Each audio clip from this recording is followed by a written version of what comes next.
To the listeners of the Landscape Ontario podcast, I want you to know that if you are coping with depression, anxiety, stress, loneliness, or any other mental health concerns, you are not alone. And on this important episode of the podcast, you're going to learn about AgTalk, a free online mental health resource specifically geared towards those working in agriculture, horticulture, and the green trades. Merle Massie is my guest today. Not only is she the executive director for the Do More Agriculture Foundation, where she advocates for mental health, Merle also has a doctorate in history, is a published author, and operates a family farm in Saskatchewan. She's here to share insights and statistics about mental wellness and the stigma that surrounds it, especially in a professional sector where people feel they may have to tough it out. Today's conversation is not intended to be a substitute for professional medical advice, diagnosis, or treatment. If you are in crisis right now, please call or text 988 or call 911. You can also visit your nearest emergency department. I'll have links to other resources and supports available across Canada in the show notes. Feel free to share this episode with anyone who might benefit from the resources mentioned today. Let's meet Merle and learn all about the Do More Ag Foundation, the Togetherall platform, and the AgTalk community.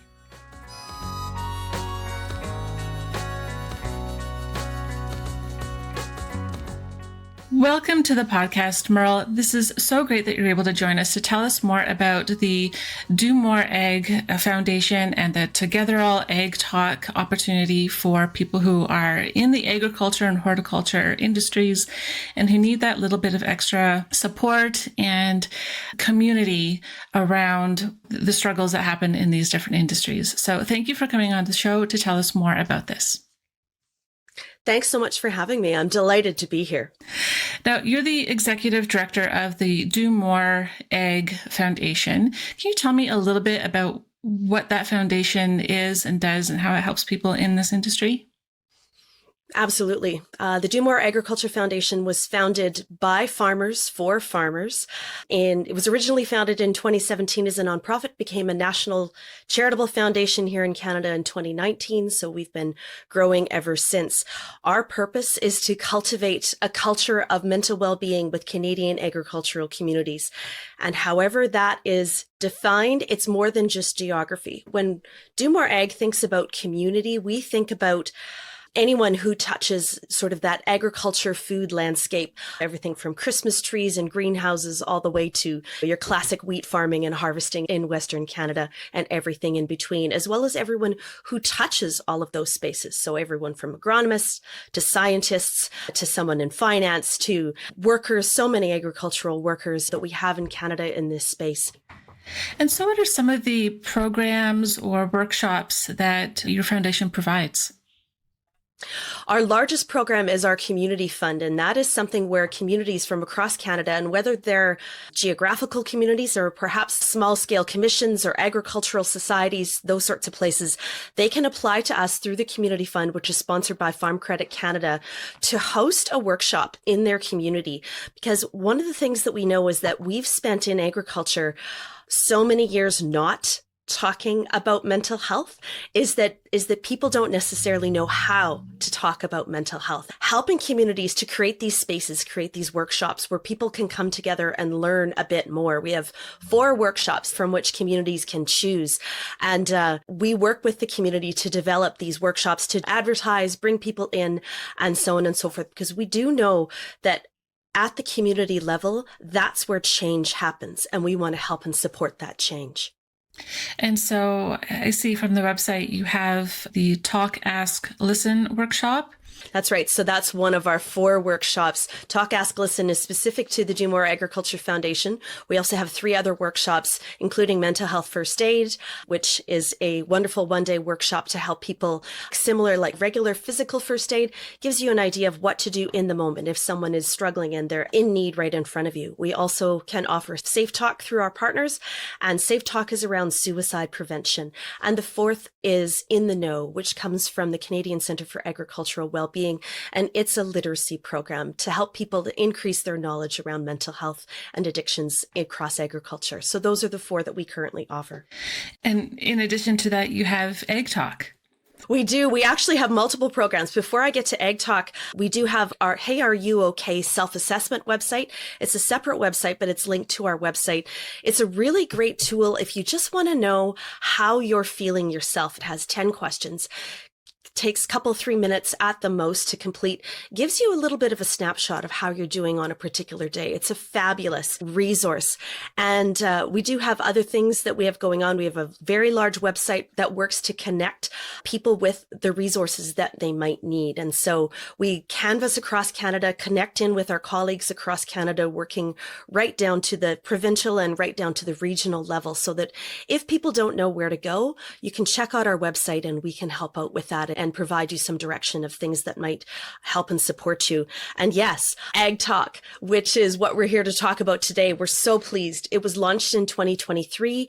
All 3 partners, the McCain Foundation, BASF, and RBC, came back to the table, really saw it as a valuable added tool that we need across Canadian agriculture. And I'd love to tell you all about it. Well, I'm really excited to hear more about it, because I know that people who work in the green trades and in agriculture, there's that sense of isolation and loneliness, especially in multi-generational companies or businesses where it's been passed down from great-grandfather, grandfather, and now the youngest son's running it. And there's that sense of, I don't want to be the one to mess this up. I don't want to be the one that closes the farm or the nursery or this long-running family business. And there's a lot of pressure in that, and you're dealing with all those environmental issues as well, like climate change and flooding and drought and all these things that are out of your control. So that's a lot for people in this growing industry to manage.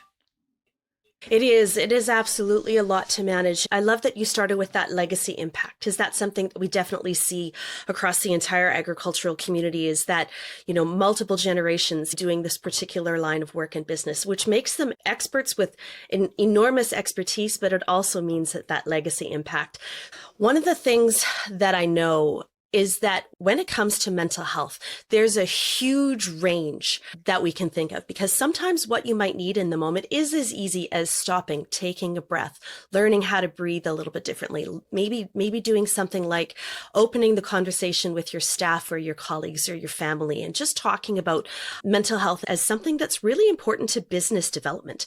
When people in your business, in your farm or green space business really understands that good mental health is part of a good business risk management effort, then maybe they'll put a little bit more effort into it. This isn't just bubble baths and breathing and yoga on the side, but this is actually integral to running a good operation, making good business decisions, feeling good about what you're doing, maybe even being able to grow or expand your business. So the better that people feel, the better their business will be. And there's tons and tons of research that shows this.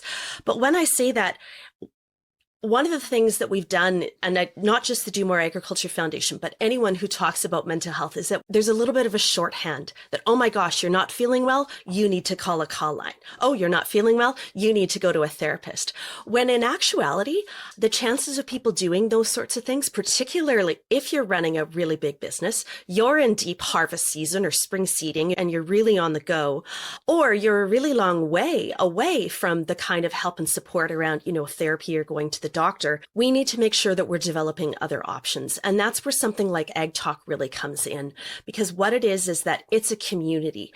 Talking to your peers is a huge part. Being absolutely real and open and honest with your peers about how you're feeling, that you're lonely, that you're stressed. Maybe you do have some anxiety. Maybe you have some depression. Maybe you've got some relationship problems.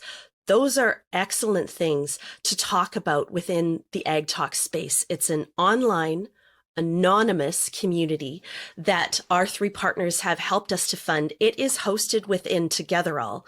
Togetherall is an online, peer-driven platform. Think of AgTalk as sort of Farmer Coffee Row. Those of us who understand agriculture and that legacy impact of working within the green industry can talk to one another, be real, reach out, be honest, share what's happening in our own world. Maybe you might even be able to offer some advice to someone else. Maybe you read someone else's story and you go, you know what? I've been through that. This is what I did. Sharing that becomes really important and quite helpful. Peer help and support is a critical and much needed aspect of what we can do to break open these conversations and help one another. Oh, absolutely, because who understands it better than somebody who has lived a similar experience? Do you find that the people who use this platform, are there any generational markers within that? I think of my own father. He was, from a farming family, rural community, and kind of from that generation where if you got some sort of injury, like even a physical injury, you just sort of wrapped a rag around it and kept on going until the job was done for the day. You didn't stop and rush to the hospital or consult anybody. You just carried on and got the job done. Are some people more likely to take advantage of a community like AgTalk over some of those older generations? It's been a really interesting journey, Karina, and Togetherall provides us with regular updates on who's using AgTalk and who's signing up, who's regularly using it, and who's coming in. And what we find is that it absolutely is hitting right across the generations. And we thought perhaps that it would skew younger. It's not. It's almost even right across the board from age 16, which is when you can sign up for AgTalk, all the way up through people in their 70s and even early 80s. Wow. So that's been quite a fascinating thing. And what I know is that because it's anonymous, that's a huge and powerful draw, because people do feel exactly what you said. Maybe they feel like they don't have time, but this is something that you can access from your phone or your iPad, right? And so that's how you access it, is online. And so that really helps. It sort of opens up. You're not limited by driving to, a local therapist's office or whatever. And plus, you're just talking to your neighbors. You're just talking to your peers. That anonymous component, though, that does make a difference, because if it's been embedded in you for years and years that you don't talk about those things, then it becomes very hard to do so. Maybe you still don't feel comfortable talking about those sorts of things, but you know that you should, or you feel like you would like to. Then AgTalk really steps up and helps you out with that and gives you a space to have those conversations. So if somebody goes onto AgTalk and they're part of that community and they post a concern, and it's the sort of situation where other people can respond to your posts. Now, these may be similarly your neighbors or other people within the growth industry. But how do we know that they are giving good advice? Or are there qualified people also on this platform who can give actual clinical advice? Yeah, there absolutely are. There's a couple of pieces to this, actually, Karina. Number one, to sign up for AgTalk, there is a little bit of a question and answer sort of thing. It's different than a social media site where you basically just give your name and, if needed, your credit card, and that's it, you're in and you can create your profile. People don't typically sign up for AgTalk unless they feel that this is a tool that they could actually use and that will be of benefit to them. So that's the first thing to keep in mind.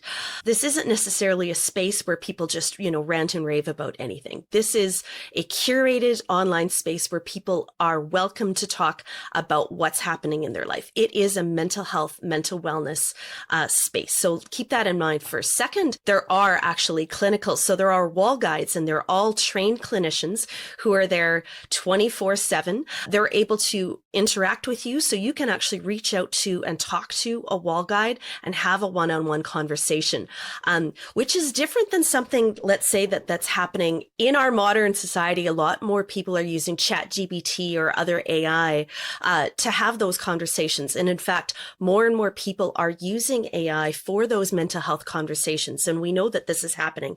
The difference here is that it's actually a real trained clinical person on the other end. And that makes all the difference. We're already starting to see a few horror stories around AI, some good stories as well, but some problematic ones as well. So yeah, the wall guides are there. They're also able to, if they notice during that conversation, or if they notice on somebody's post that they feel that someone is actually showing signs of being in real trouble, they will reach out to you directly and they will initiate that conversation with you just to check in with you and make sure that you're okay. We've had 2 escalations. Togetherall has reported back to us that we've had 2 escalation events where a wall guide has saw that someone needed an additional clinical level of care. One received care sort of within Togetherall and was provided with some guidance by the Wall Guide and some additional resources within Togetherall that helped them work through their problem. There was one that needed some outside help, and they made sure that they were able to connect them in with therapists outside so that they could go forward and access that higher level of care. When we set up AgTalk with Togetherall, we made sure that Togetherall had all the Canadian resources and connections to all of the resources. So all of their wall guides have that in place as well. It is primarily that peer-to-peer platform. So the people who show up on AgTalk, they're also experiencing some of those ups and downs of regular life and just are looking for a place to talk about those. Okay, that does make a huge difference. It's not just an anonymous social network. It's not a replacement or an alternative to Facebook or LinkedIn or anything like that. But because there are those trained clinicians as part of that community, you can count on getting legitimate advice, and not just from bots or trolls or people who are there to stir up trouble that seem to be prevalent on some other sites. It's true. There's actually so one of the things that Togetherall is doing, and we here at the Do More Agriculture Foundation are delighted to participate, is that there have been a number of people who've stuck up their hand and they said, if you have additional training on how to be a good peer, we're very interested in taking that training. And we've had a number of people come through the AgTalk site, go to Togetherall and receive some additional training. In fact, there's a new cohort going through this fall as well. And so Togetherall knows the power. There's lots of research on the power of peer support. It is an excellent thing that all of us can do, is to receive that little bit of extra training. What does it look like to be a good peer? And so what would an example of that training look like? What would somebody learn if they took part in that? It's really about how to ask really good questions, how to ask active listening questions, how to ask questions that really validate what somebody has brought to the table. So these are things that really matter. And how to listen. What does good listening look like? I tend to listen because I'd love to help them fix it, right? You've just shared your problem with me. Well, did you try this? Did you try that? So that's something that I'm learning not to do. Learning to sit within the listen and say, that sounds really hard. Can you tell me more about that? I'd really love to hear how that's impacting you. And sit within the listen. That's something that a good peer support person will really spend some time developing those skills. Another thing that we often do when we listen to someone else when it comes to mental health is that we cheerlead. And what that means is, oh, but you're strong. You got this, right? We cheerlead. And we think of cheerleading as being such a good thing. But those within the mental health industry tell us that actually what it is that it pats people on the head and says, no, your problems aren't really that big. You should just move through them. When actually maybe their problems are quite large, right? And really hurting them, sitting on their heart. So if we can find other ways to host those conversations, to be a good peer, to create those spaces of listening for one another, we're going to change the culture of agriculture to one that is listening and supportive, and that people feel safe and that they're still welcome, even if they are going through a particular challenge. That's a really great distinction of taking that time to just listen and to let somebody know that they've been seen and heard. We all manage our stressors in different ways, and what might be a big deal for somebody isn't for somebody else, but because maybe they've already had support to get through that problem, and to them that's easy. But when you encounter something new or repeatedly, that just intensifies. I think we do tend to want to help people fix things. And really all they might want in that moment is for someone to go, that must be really frustrating. That must be really difficult for you right now. And just acknowledge that that's a hard time. And when we're cheerleading people to say, oh, you're so strong, you can do it, maybe they're not feeling so strong in that moment and feel like now they're letting you down because they're not as strong as you say they are. Oh, what a complicated situation for people. It can be. And a third thing that we often do is that we say, oh, what can I do to help? Well, you just piled a bunch more work on them, right? They just shared with you that they're struggling. And now you're making them struggle more to come up with something for them to do. Yeah. Right now, just listen. Just listen. Yeah, because if they knew, they would just do it. Right? Well, that's right. If this was easy, they'd have solved it long ago. Oh, man. So let's talk about some of the statistics that I've seen in the research posted on your websites, that so far AgTalk has had over 10,000 interactions on the platform, and you've got over 13,000 users. Are these from all across Canada and in different sectors within the growing sectors? Yeah, so 10,000 interactions is within AgTalk. The 13,000 users is actually across all of Togetherall. Okay. So those numbers have gone up even since then. But yes, over 10,000 interactions since the start in 2023. We've been seeing tremendous growth in 2025. And we think it's in part because as more people learn about AgTalk, more people are starting to realize what it's for and how it can help. Because it isn't the only tool that you might require. It's an additional tool that could help you, particularly if you can't access some of your other tools, or you're just needing to let off that bit of steam and share what's happening with you. That's where AgTalk really shines. One of the things that we know is that the AgTalk statistics around when people who join AgTalk and they tell us that they have no other formal support or no other support at all outside of AgTalk, that tells us the depth of the need. That tells us that the people who are showing up for AgTalk really don't feel comfortable within their own community. Maybe they're living on a rural, remote farm and they're quite far from that additional level of therapeutic or medical support, and they really, really need it. Some of the statistics are quite scary. The latest statistics that we received from Togetherall that haven't yet been published on our website is that 33% of the people who use AgTalk have considered suicide. 1 in 3. These are really high statistics. Keeping in mind, though, that those who sign up for AgTalk generally recognize that they have a higher level of need, that they are feeling unwell and need some extra help. So keeping that in mind, these are still scary statistics. And we also know that 1 in 10 have actually made an attempt. So that's way too high. Way too high. Way too high. And so anything and everything that we can do to help people feel connected to one another and feel less alone. So the top 5 reasons why people use AgTalk are stress, anxiety, depression, loneliness, and relationships. All really, really big issues. Yeah. And you might be dealing with one or all 5 or any combination of, right? It's not like you only have one and the rest are okay. They usually go side by side. Those are of the people who have registered for AgTalk and are participating in this support system. So all of those who aren't, we don't even know the statistics of the rest of everyone else who hasn't found their way to your platform yet. There are good statistics out there, and there will be a new study. So the University of Guelph has led 2 studies, and they run it every 5 years. And so the most recent one is from 2021. And in those studies, 25% of farmers have considered suicide.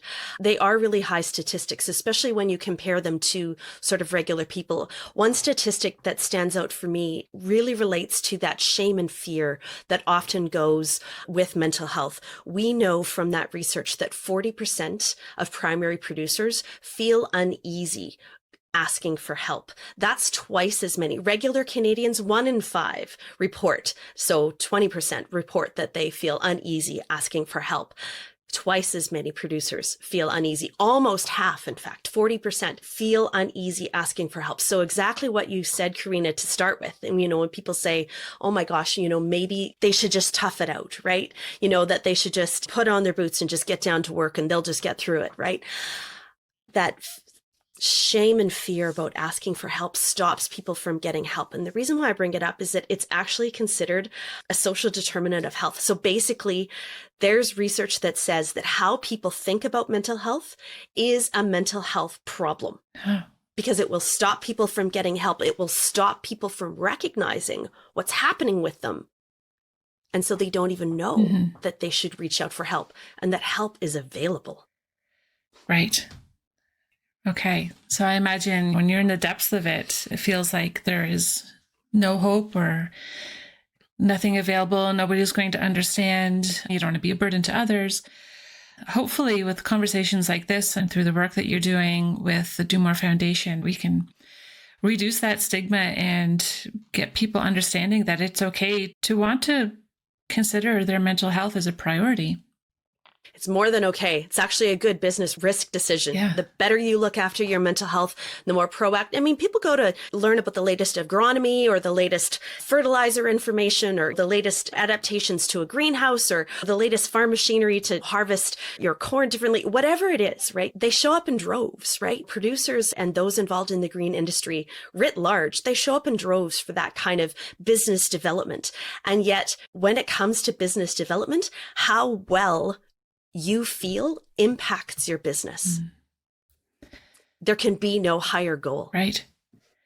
And so if we circle back a second to the opportunities for people to become better peers, if a business owner or property owner, they look and want to become a peer and get the training in that, and then that opens up the door to them recognizing when perhaps their staff or their friends and their neighbors or other family members may also need these services. So it not just opens up the door to that first individual, but to anybody else within their network and circle who may be having difficulties as well. So it's this whole holistic view that it's a big picture thinking to make sure that the whole community is doing well. Absolutely. And one of the things when it comes to mental health that people like, oh, that's your individual private business, right? You need space while you go and fix your issue.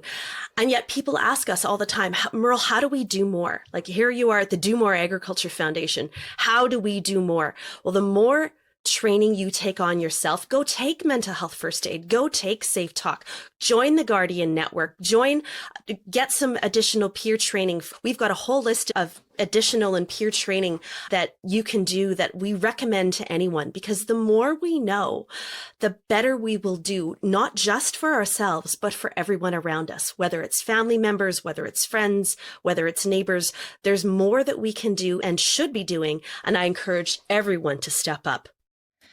And there might be that fear that you don't want to say the wrong thing.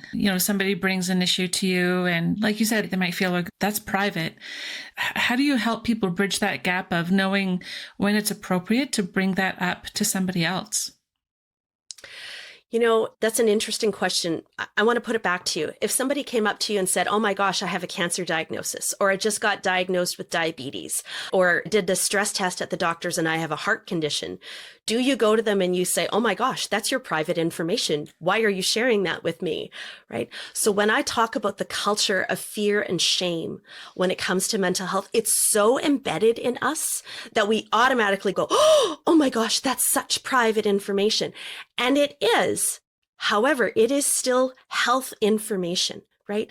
And so if you know that you've got a colleague who's got a broken leg and is going to be in a wheelchair, everyone else who works with that colleague all of a sudden reshifts everything that's happening across your business so that you can accommodate. And so they get a lot of desk work for the next 6 weeks while they're recuperating. No one thinks twice about those sorts of things. And yet when it comes to mental health and someone shares that I've got these crises, I've got higher levels of anxiety, I've got depression going on, whatever it is that they're working through, there are things that we can do as colleagues, as friends, as neighbors. Can you go and show up and mow their lawn? Can you drop casseroles off at their house? Can you send them a card? Can you send them a text and say, hey, I'm thinking of you? We know that communities, particularly rural communities, can wrap themselves around a family that is going through some kind of adversity. How can we harness that energy to help someone who's also experiencing mental illness and illness of the mind? It's no different than Alzheimer's. It's no different from Lou Gehrig's disease. These are illnesses that show up in the brain. How can we help them? Right. I was almost going to say, the very visible concerns like the broken leg, some other physical manifestation of an illness, and a mental illness being invisible. But you're right. There are other invisible illnesses that we give great consideration to and make accommodations for without grief. Yeah. Grief. Grief being an excellent example. Oh, we know that grief can also be part of depression, anxiety, loneliness, and all those other things. Gosh. All of those things. Exactly. And having these conversations, Karina, it just reminds us that the stigma around mental health is embedded in our culture, and it's very, very deep, and it's in all of us.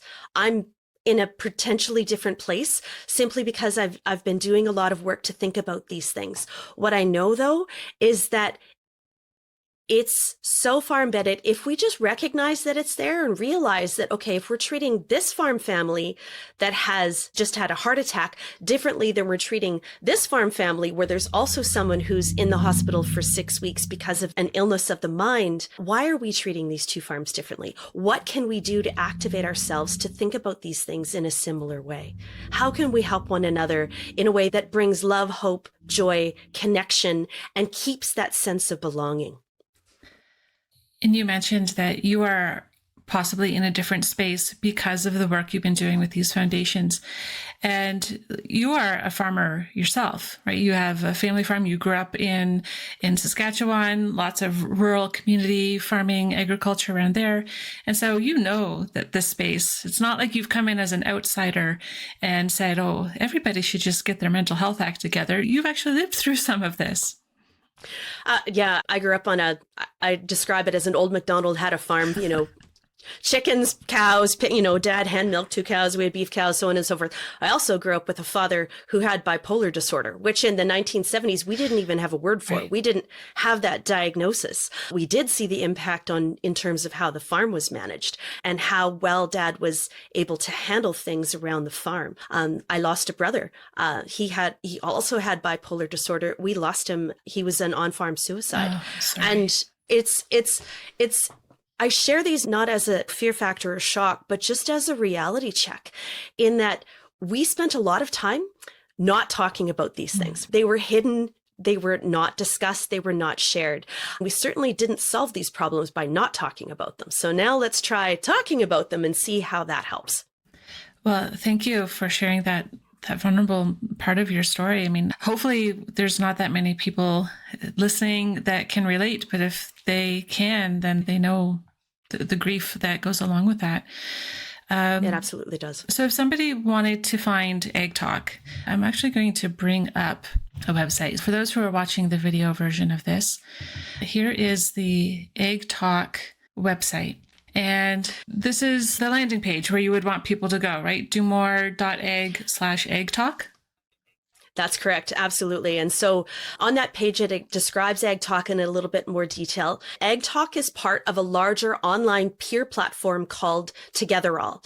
And you can access it directly through Togetherall. If you land on the Togetherall site without going through the Do More Ag site, you will still be able to sign up for AgTalk. It will simply ask you, what is your host organization? And you'll hit the click down and you'll see the Do More Agriculture Foundation and you'll hit that and it will automatically bring up AgTalk. But if you don't want to bother with that, just find the Do More Agriculture website and it's under Get Help, Additional Resources, and you'll find AgTalk there. Click on that, follow through. There is a registration and sign up, just like there is on any social media site. It will ask you a few questions about your health, about your mental health, and how you're feeling. What it does is that it helps Togetherall clinicians and AgTalk to sort of make sure that they're providing you with the access and resources that you need. It's one of the reasons we're with Togetherall on purpose, because we have this farmer coffee row corner, AgTalk, within the larger site Togetherall. Yes, we farm. We are also so much more. We might be nurses. We might be teachers. We might be working in the oil patch. We might be working in mining. We might be coaches. We might be athletes ourselves. Volunteers. We might be serving on multiple boards at the local, regional, national level. We are so much more than farmers. And that's why we've partnered with Togetherall. Because of that, there are other communities within Togetherall that you also might like to join and be connected with. Maybe you're a first responder in your community, for example. There are a lot of first responders on the Togetherall website, and there may be aspects of who you are and what you do that resonates sometimes with farmers and you just want to talk about farming, and that's great. There might be other conversation spaces that might be of help to you. In addition, Togetherall has a lot of extra and very powerful supports around things like additional learning. Maybe you want to keep a journal. Maybe you want to just draw and write and do what they call a brick, and just do a brick that showcases how you're feeling that day. If you're looking for additional information about a particular illness that maybe you've just been diagnosed with, or a friend of yours is walking through and you would like to learn a little bit more, that's curated and not WebMD, but something that's curated and useful, right? That's an excellent place to go and do some more learning. And that's why we've strategically partnered with Togetherall, because we know that, yes, we love to talk to other farmers, and This is a yes and. Where else can we receive help? I love that. That's such a great realization that people in any situation are wearing 100 different hats. And maybe you're a farmer or manage a greenhouse or a nursery, and you're also maybe doing social media. You might be a family person. You might be planning a wedding. You might be having a baby, and all these other milestones within your life that are great and they're highlights, but they also come with their own unique stresses as well. So it's interesting that AgTalk goes through Togetherall, which can support all kinds of elements in an individual's life. And then there's this additional section curated just for people who grow for a living. That's right. I love that that's got that flexibility, but also is so focused for people who really need something specific to them. I'm just going to share my screen again. I'm going to take a look at Togetherall. I had gone ahead and set up an account. And interestingly, this is all anonymous. So it's not like you're putting in a name. Nobody's going to guess who you are. And right away, I can see that it comes up with this opportunity to go to the agriculture group. And when we say agriculture, we're also talking about people who work in horticulture as well, right, Merle? Absolutely. Landscape, nurseries, greenhouses, anyone. If you grow or support those who grow, you're welcome. Okay. So here we can go right to the agriculture group, and you can see that there's some different categories. These are posts that people have put up. You see people are dealing with addiction, verbal abuse, grief, loneliness, self-confidence. There's a lot of things on this page that allows people to see what resonates. And then they can read more about it. They can reply. They can create their own posts.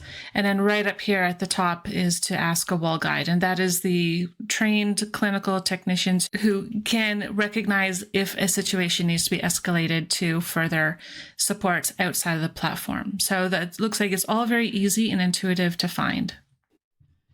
That's exactly why we work with Togetherall. We all learn and grow together.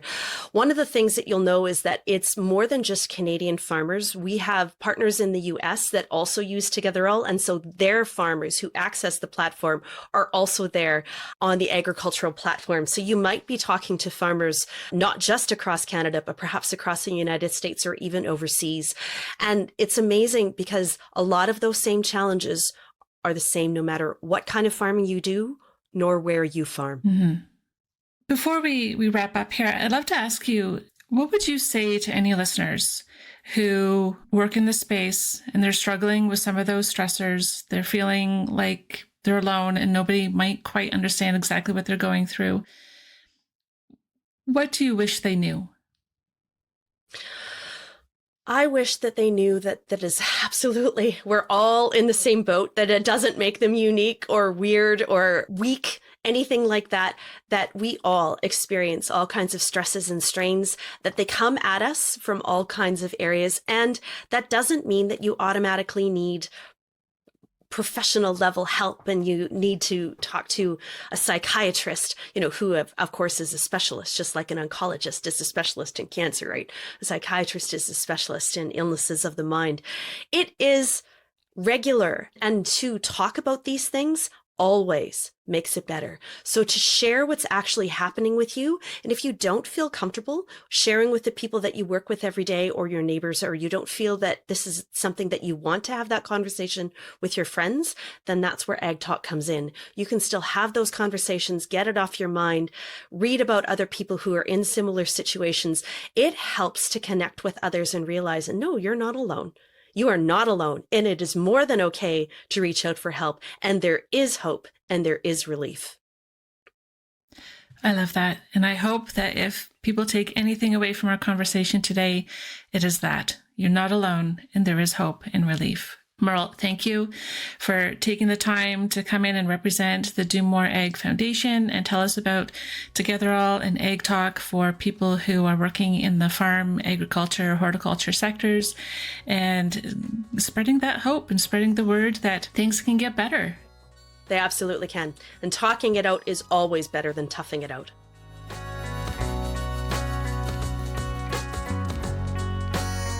Thank you for listening to my conversation with Merle Massie from the Do More Agriculture Foundation.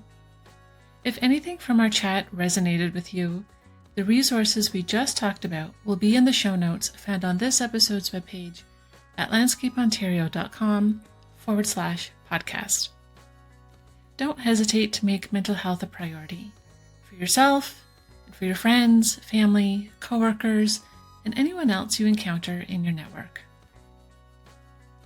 I appreciate that you took the time to listen today, and I encourage you to subscribe so you can stay up to date on the latest stories from the landscape industry. I'd also love to hear your feedback, so drop me a line at podcast@landscapeontario.com. That's it for today. Until next time, be well and keep growing.